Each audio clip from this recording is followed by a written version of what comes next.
Welcome to Preacher Notes. My name is Tyler, and the times they are ending. I hate to be the one to break it to you. The times they are ending. Since the solar eclipse, we've been given a preview of what it will be like when Jesus returns. And that return is soon, my friends, or so we've been told. Can we know when Jesus will be returning? What does the Bible actually say? What were Jesus' thoughts on when he would return? On this episode of Preacher Notes, we're going to look at Matthew 24 and what Jesus said about his return. So welcome to Preacher Notes. Christ is Lord. So what does the Bible say? Let's examine the text together, shall we? Matthew 24. Jesus opens up in saying in verse 4, "Let no one mislead you, let no one deceive you. For many false teachers will come, many false Christs will come." In verse 5, Jesus says, "For many will come in my name, saying, I am the Christ, and they will mislead many people." Let's scroll down to verse 23, and it says, "If anyone says to you, Behold, here is the Christ, or he is over here, do not believe him. For false Christs and false prophets will arise, and will provide great signs and wonders, so as to mislead, if possible, even the elect. Behold," Jesus says, "I have told you in advance. So if they say to you, Behold, he is in the wilderness, do not go out. Or behold, he is in the inner rooms, do not believe them. For just as the lightning comes from the east and flashes as far in the west, so will the coming of the Son of Man be. Wherever the corpse is, the vultures will gather." Many false Christs will come, and others will claim Christ has come in secret. See, he is in the inner room. He's out in the wilderness. If you go, you'll see him. Jesus himself says that it will be obvious. It will be obvious when I return. The sign of the Son of Man will appear in the sky, and everyone will see it. Everyone will see it. People will claim to know when he's coming. They won't, Jesus says. But when we get into apocalyptic literature, we see that a lot of people love Matthew 24. And they also love the sign of Jonah. The sign of Jonah is literally the resurrection of Jesus Christ. I did not make a slide for it. People got excited because there were multiple towns called Nineveh in the path of the moon. But again, the sign of Jonah is not a mystical, well, it is kind of mystical. The sign of Jonah is the resurrection of Jesus. And again, Jesus was very clear. If you look up sign of Jonah in your Bible, you'll see that Jesus says, "You'll be given nothing but the sign of Jonah, for Jonah was 3 days in the fish, so I will be 3 days in the earth." That's the sign of Jonah. The sign of Jonah isn't Christ's return, it's Christ's resurrection. That's already happened. The tomb stands empty. Christ is Lord. "For if they say to you, Behold, he is in the wilderness, do not go out." But people believe that the temple has to be rebuilt or has to be destroyed before Jesus returns. And they cling to this passage in particular in verse 15 here, the abomination of desolation, which is spoken of by Daniel. Daniel, also a great source for apocalyptic literature. Daniel is cited a lot in people who predicted they knew when the end times would be. We'll get into that a little later. But the Millerites really liked Daniel. Harold Camping really pulls from Daniel. Seventh-day Adventists really pull from Daniel to make their end of times predictions. But we hold that this abomination of desolation must take place. A lot of Christians believe that there will be this tribulation. Verse 29 says, "But immediately after the tribulation of those days, the sun will be darkened, and the moon will not give its light, and the stars will fall from the sky, and the powers of heavens will be shaken." And the sign of the Son of Man will appear in the sky, and then all tribes of the earth will mourn, and they will see the Son of Man coming on the clouds of the sky, with power and great glory. And he will send forth his angels in a great trumpet blast, and they will gather together his elect from the four winds, from one end of the sky to the other. Yeah, Jesus will come very publicly, very loudly, very clearly, and people will be gathered. Do I think that people will be will be vanishing, um, a la Left Behind or Jerry V. Jenkins and Tim LaHaye? No, that's not what the Bible says. The Bible says that we will be gathered. We don't know what that's going to look like. There will be a great trumpet blast. It won't be a secret. It won't look anything like what we think it'll look like. But we will see Jesus return very loudly and publicly. But Jerusalem's been destroyed multiple times. Let's go back to our original thought. I've gotten a little distracted. Jerusalem's been destroyed multiple times, and the altar has been desecrated multiple times. First, in 167 BC by Antiochus Epiphanes, and by Rome as a whole in AD 70. At both times, the temple was decimated. Pagan and unclean offerings were made at the altar and desecrated. But a lot of people like to take verse 15 and then immediately apply verse 29. So it's time to stop and look at the grammar. This immediately in verse 29 does refer to 15 to 28.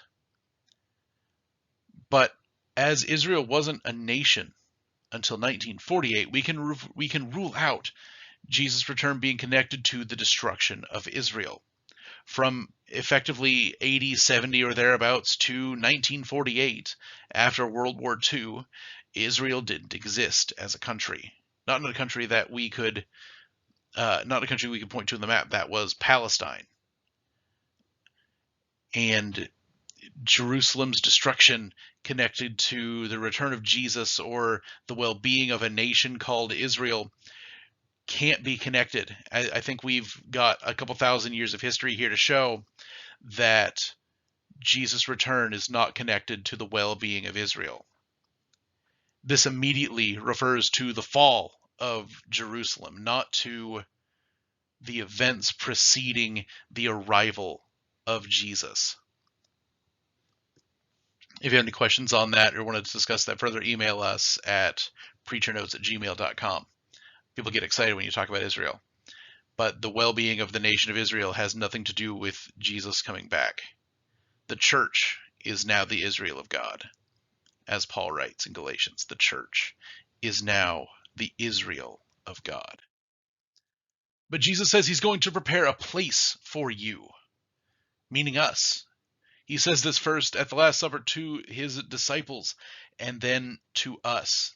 I'm going to prepare a place for you. In John 14, Jesus says, do not let your heart be troubled. Believe in God and also in me. In verse 2, my Father's house are many rooms. If that were not so, I would not have told you.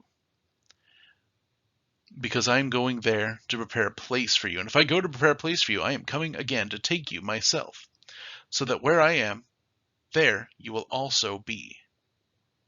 And you know the way where I am going.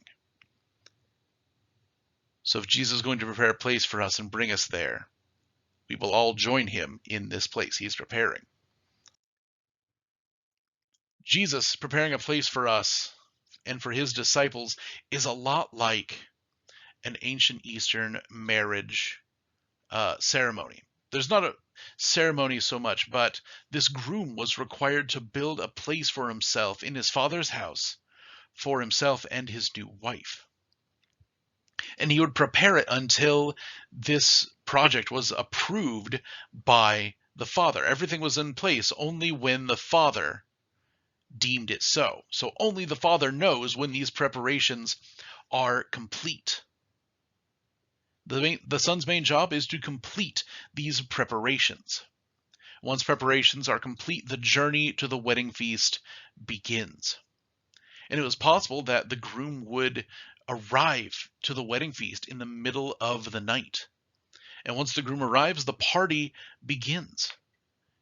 And Jesus follows up all of these things he said in Matthew 24 with the parable of the 10 virgins in Matthew 25.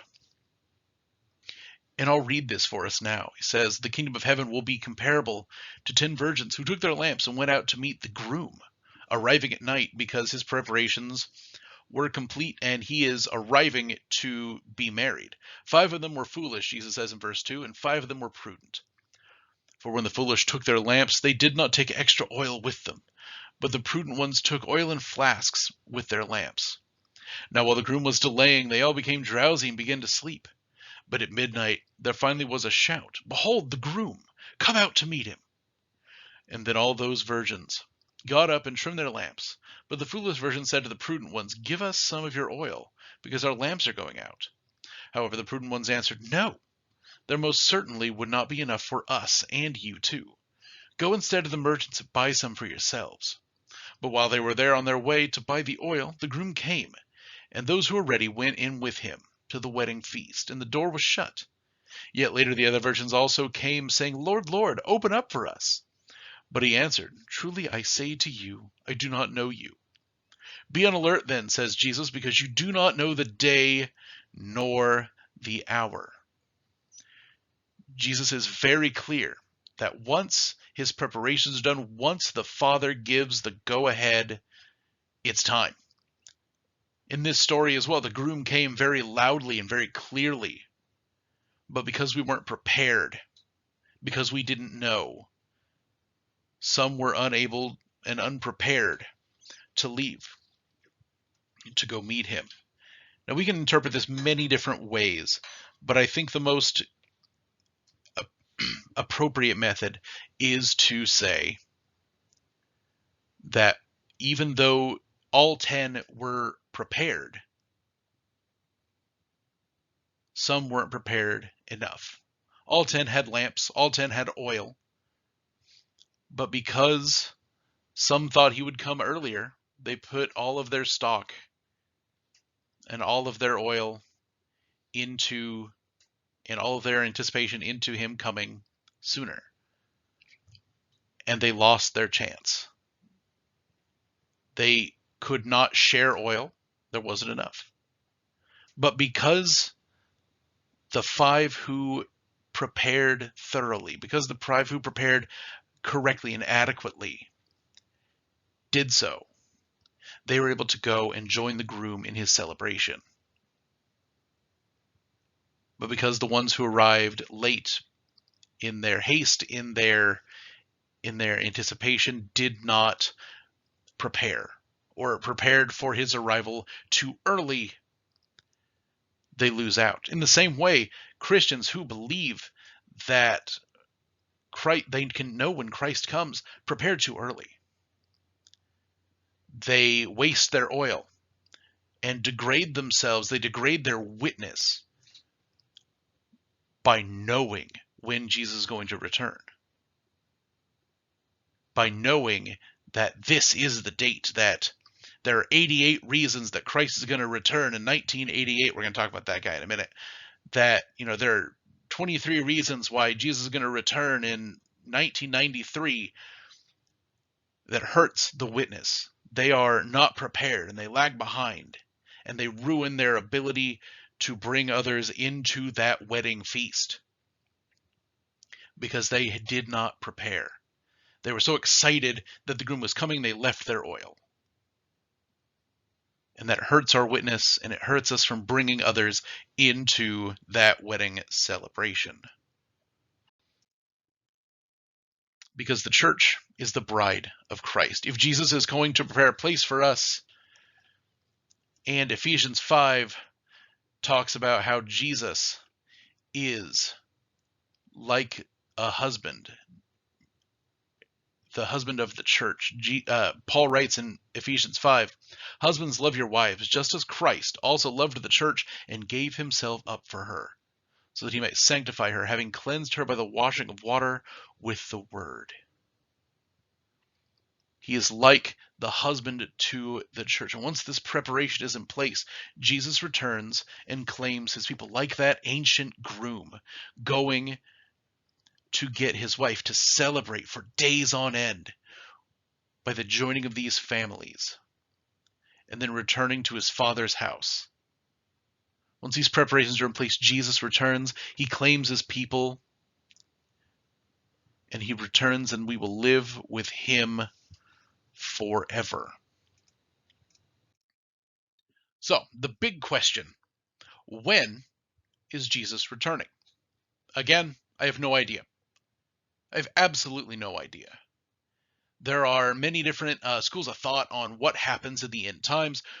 When Jesus is going to return? Are there going to be 1,000 years of peace before he returns, or 1,000 years of peace after he returns? Is the tribulation going to happen? Is there a big antichrist who's going to come up and unite all the people? What's going to happen? Personally, I don't know. Honestly, I don't care. I don't really care what happens. I don't care if there are going to be literally 7 bowls poured out onto the earth, or if it's something metaphorical. I don't know. Prophecy is interesting, difficult, and because there are no answers yet, entirely up for debate. Are we going to see a great display in the sky? Jesus seems to indicate yes. Are people going to disappear off of planes, leaving only piles of clothes? No, I don't think that. That comes out of Matthew 24, and again references the destruction of Jerusalem rather than Jesus returning. Again, grammar time. No one can know when Jesus is coming back. 1 Thessalonians 5:2 is very clear. For you yourselves are fully aware the day of the Lord will come like a thief in the night. We don't know. We are to be ready for his return. We are to have our oil. Our witness is to be unimpeachable. We are to bear good fruit.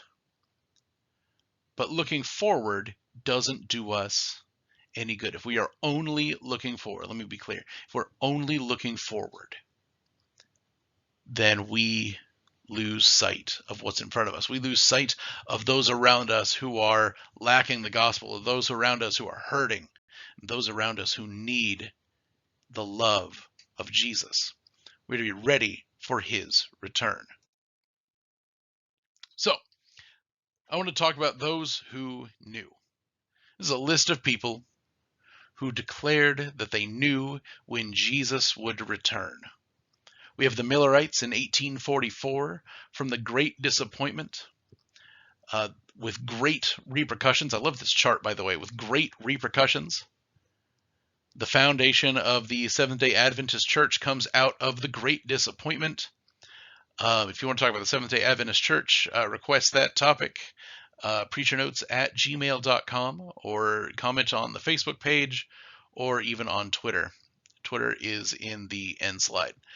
But the repercussions, great.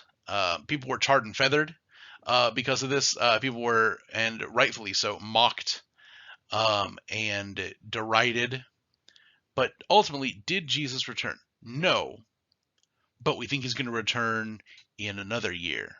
We think he's going to return next year, which is exactly what Edgar C. Weisnant wrote in 1988, 1989, 1993, 1994, when he wrote several bad books. 88 Reasons Why Christ Will Return in 1988. 23 Reasons Why Christ Will Return in Rosh Hashanah of 1993. The Final Shout is my favorite one. The Rapture Report, 1989. And Now the Earth's Destruction by Fire. Nuclear Bomb Fire. His prediction for 1994. The repercussions of this, several bad books. Did Jesus return? No, but maybe next year.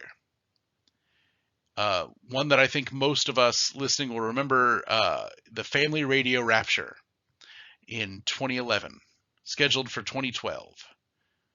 Did it happen? Decidedly no. What came of it? Bankruptcy, ruined reputations, families in squalor, Right after that happened, I read about several different people who were relegated to an RV after they sold all of their possessions and gave away all their money and were left in nothing but the clothes on their back and maybe an RV. In 1914, the Jehovah's Witnesses claimed that Christ came secretly and resurrected 144,000 saints. And to make things brief, until humanity can be good, we have 1,000 years to sanctify ourselves, or those of us who are remaining will be annihilated. If you want our Jehovah's Witnesses episode, email us, Gmail, preachernotes@gmail.com. Would love to talk about that. Would love to talk about denominations. We can get in on that and why I think denominations are dumb. But the main thing, again, Jesus says in Matthew 24, it'll be very clear. Lightning is obvious. Jesus says that everyone will see. The heavens will be shaken. The Son of Man will appear in the sky, and then all the tribes of the earth will mourn. These are the words of Christ. For they will see the Son of Man coming on the clouds of the sky with power and great glory. They will see. Anyone who says he came secretly is a liar. And finally, one for the future in 2028. 2028, what was his name? Apologies, I've forgotten his name. But, oh my goodness. Oh, here we go. Kent Hovnid wrote in 2015, "What on earth is about to happen, for heaven's sake?"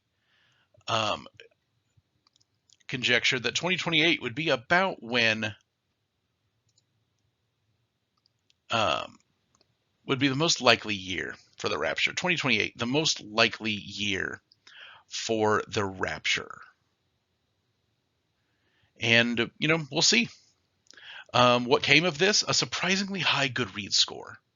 This man has like a 4. This book has a 4.75 out of 5 rating on Goodreads. Again, what's come of that? A surprisingly high Goodreads score. So we'll see if Christ returns in 2028. He might. Again, can't see the future. Don't know. I don't expect him to come.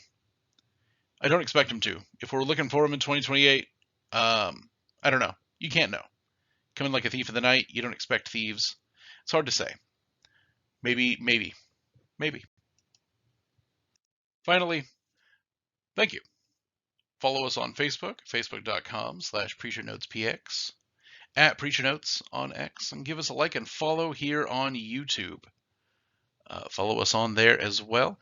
And if you have anything, if you have any prayer requests, if you have anything you'd like to hear from from me about anything, let me know. I'd love to talk about it. I'd love to talk with you.